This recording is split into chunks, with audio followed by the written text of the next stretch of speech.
forecast po for May 2026 inflation is 7.1 to 7.9%. At i-report po namin sa Friday, June 5, yung actual inflation for May 2026. So we are second to the highest in terms of, we're talking of headline and inflation. Yes po. Among ASEAN members. Kung tayo ay second, kagano kataas yung first at kagano kababa yung third? Yung sa Lao PDR po is 10.2%. Wow, mataas yun talaga.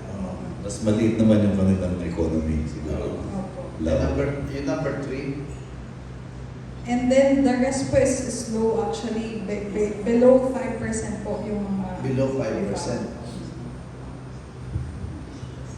Ano kaya nangyari yun? Ano? Meron po malaking kaibahan dun sa peer countries natin at sa... Siguro i-explain ko rin kasi we are a net oil importer, no?